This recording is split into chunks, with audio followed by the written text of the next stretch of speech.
नमस्कार दोस्तों, मैं हूं प्रदीप डबास और आज का सबसे बड़ा सवाल यही है, क्या लोकतंत्र अब बोली पर चढ़ चुका है?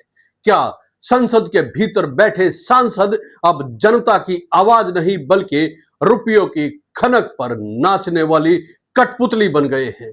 क्या उपराष्ट्रपति का चुनाव, जो देश की दूसरी सबसे बड़ी संवैधानिक कुर्सी तक पहुंचता है, अब सांसदों के ईमान की कब्रगाह बन चुका है? दोस्तों, कल तक इंडिया ब्लॉक अपनी एकजुटता का झंडा लहरा रहा था, कह रहा था कि विपक्ष मजबूत है, एनडीए को कड़ी टक्कर मिलेगी और जनता को लगेगा कि विपक्ष वास्तव में एक विकल्प है। लेकिन जैसे ही नतीजे आए, जैसे ही एनडीए उम्मीदवार सीपी राधाकृष्ण भारी बहुमत से जीते, वैसे ही विपक्ष की हवा निकल गई। एनडीए को जितने वोट मिले, उन्होंने विपक्ष का पूरा गणित चकनाचूर कर दिया और अब विपक्ष की हालत ऐसी है कि हर कोई दूसरे पर शक कर रहा है, हर कोई अपनी गोटियां बचाने में लगा है, हर कोई दूसरे को बेईमान साबित करने पर लगा है। तृणमूल कांग्रेस के नेता अभिषेक बनर्जी ने तो खुले आम कह दिया है कि सांसद बिके हैं, और वो भी 15 से 20 करोड़ रुपए में। सोचिए दोस्तों, ये रकम कोई मामूली रकम नहीं है। अगर एक सांसद पर 20 करोड़ रुपए खर्च हुए हैं तो इसका मतलब है कि ये चुनाव लोकतंत्र का नहीं बल्कि रुपयों का महासमर था।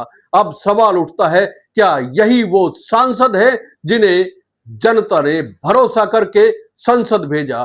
क्या जनता ने उन्हें इसलिए चुना था कि ये अपने वोट का सौदा करे, अपनी आत्मा नीलाम कर दे और अपने जमीर को बाजार में बेच दे? लेकिन कहानी यहीं खत्म नहीं होती। टीएमसी का शक सीधा आम आदमी पार्टी पर है। अभिषेक बनर्जी ने इशारों इशारों में कहा कि आपकी एक महिला सांसद यानी स्वाति मालीवाल खुले आम भारतीय जनता पार्टी के साथ खड़ी रही है और अरविंद केजरीवाल के खिलाफ बोलती रही है। उन्होंने साफ कहा कि ऐसे दो चार सांसद आप में मौजूद है, यानी कि आम आदमी पार्टी में मौजूद है। यानी टीएमसी ने अपने ही सहयोगी दल रहे पर उंगली उठा दी है और यही उंगली अब इंडिया ब्लॉक के चेहरे पर तमाचा बन गई है।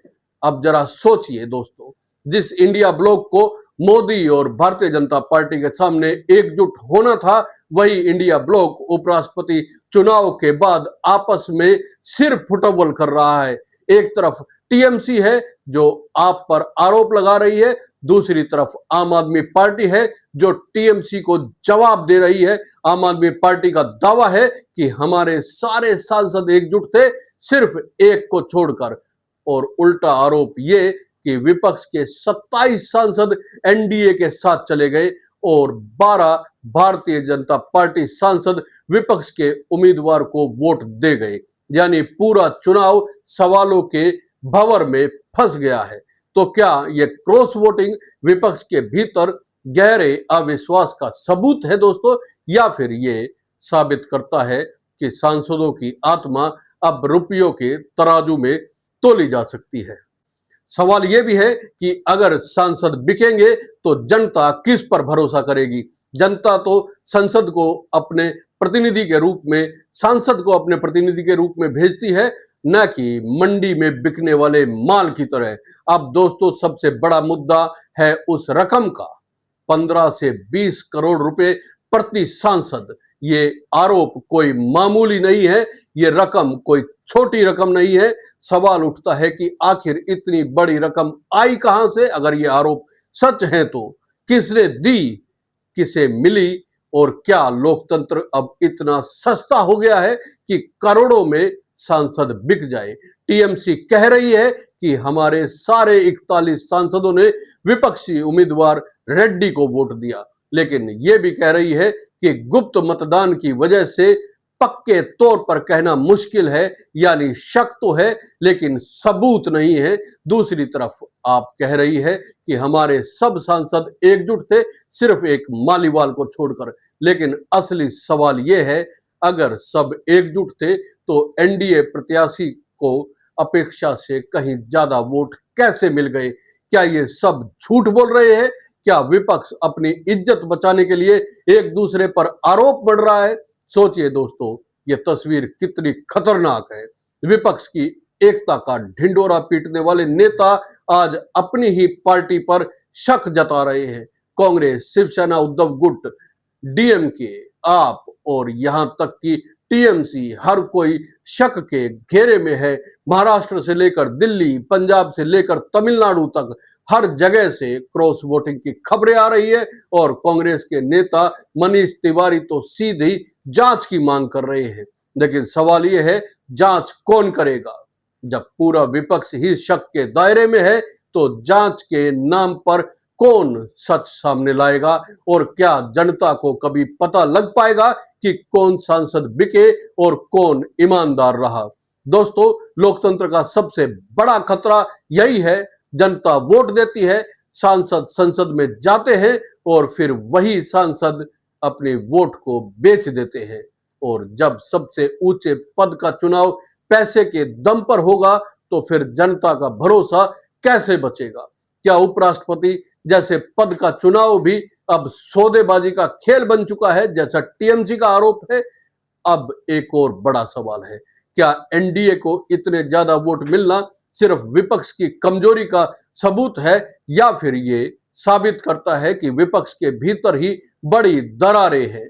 सोचिए, एनडीए उम्मीदवार 152 वोटों से जीतता है। ये अंतर विपक्ष के दावों को चीर कर रख देता है। विपक्ष का नैरेटिव, उसकी कहानी, उसका गणित सब ध्वस्त हो जाते हैं। तो क्या ये हार विपक्ष के मनोबल को तोड़ने वाली नहीं है? क्या ये जनता को यह संदेश नहीं देती कि विपक्ष अपने ही सांसदों को संभाल नहीं पा रहा है तो देश को कैसे संभालेगा? और दोस्तों, एक और दिलचस्प बात यह है कि आपस में लड़ते झगड़ते ये दल एनडीए को ताकतवर बनाते नजर आ रहे हैं। एनडीए को किसी मेहनत की जरूरत ही नहीं है, विपक्ष खुद ही अपनी लुटिया डुबो रहा है। टीएमसी आम आदमी पार्टी पर हमला करती है, आप पलटवार करती है, कांग्रेस चुप रहती है, लेकिन भीतर ही भीतर घुट रही है। नतीजे ये हैं कि बीजेपी और एनडीए बिना हाथ गंदे किए जीत का मजा ले रहे हैं। तो क्या ये पूरा घटनाक्रम सिर्फ एक चुनाव की हार है, या फिर ये विपक्ष की विश्वसनीयता पर स्थायी दाग है? क्या जनता अब मान लेगी कि विपक्ष महज सत्ता की भूखी पार्टी का जमघट है, जिसके नेता अपने ही सांसदों पर भरोसा नहीं कर सकते? और सबसे अहम सवाल, अगर सांसद बिकने लगे हैं तो कल को प्रधानमंत्री या राष्ट्रपति का चुनाव भी क्या सिर्फ पैसे की ताकत से होगा? दोस्तों, ये लोकतंत्र के लिए सबसे बड़ा खतरा है। विपक्ष अगर खुद को ईमानदार और पारदर्शी साबित नहीं कर पाया तो जनता उसे कैसे वोट देगी? एनडीए के लिए सबसे बड़ी ताकत विपक्ष की कमजोरी है और यह कमजोरी अब खुलकर सामने आ चुकी है। लेकिन अब फैसला जनता को करना है। क्या वो ऐसे सांसदों, ऐसे दलों पर भरोसा करेगी? क्या वो फिर इन नेताओं को मौका देगी, या फिर कहेगी कि जब खुद का घर संभल नहीं पा रहा है तो देश को कैसे संभालेंगे? आपका क्या मानना है दोस्तों? क्या सचमुच सांसद बिके हैं? क्या विपक्ष की एकता टूट चुकी है? और क्या लोकतंत्र का भविष्य अब रुपयों की चमक पर निर्भर है? कमेंट करके अपनी राय जरूर बताइए। और अगर ये वीडियो आपको पसंद आया है तो लाइक कीजिए, शेयर कीजिए और चैनल को सब्सक्राइब करना ना भूलें। जय हिंद, नमस्कार।